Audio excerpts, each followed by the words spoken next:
always wanted to come to Antarctica ever since I was a little kid. I grew up in Tassie in Hobart and saw auroras on the sky sometimes late in the winter, and that inspired me to always want to come down here and to see them for myself.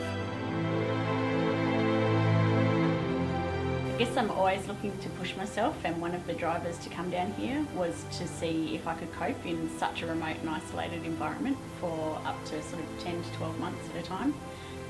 I've worked in remote Australia and in Saudi Arabia, in Indigenous communities, and I really love that, but I always wanted to just push it that extra little bit. I first saw Antarctica from the air, from the plane. I remember looking out the window and seeing that first iceberg and getting so excited, and looking around at everyone else on the plane and wondering why they weren't so excited. And then an hour later we saw the pack ice, and I realised why one iceberg's pretty insignificant in comparison. And it was just an amazing feeling to see that white stretched out in front of you like a big puzzle that's just fitting together. And that first step out of the plane, the first thing that struck me was just the absolute freezing cold. It was completely beautiful, and then I wasn't prepared for that rush of -20 air straight up my nose and into my goggles and everything freezing. It was pretty amazing. There's a lot of challenges living in Antarctica. There's the personal challenges of just being isolated and away from your family, friends, in my case husband, dogs, the important things that create my life at home.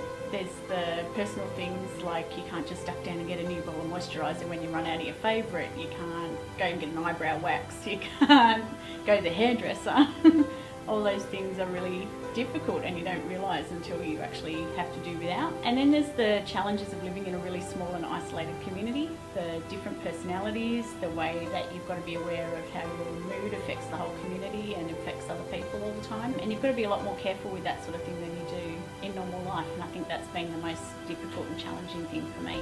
I first started living this sort of lifestyle when I realised that I didn't have to do what was considered normal and what was expected of me. And I guess my biggest advice to people is just do what you want to do. Get out there, live life, enjoy life, experience everything that life's got to offer, and make the most of it, because you only get one. Jenny Wressell, Station Leader at Mawson, 2016.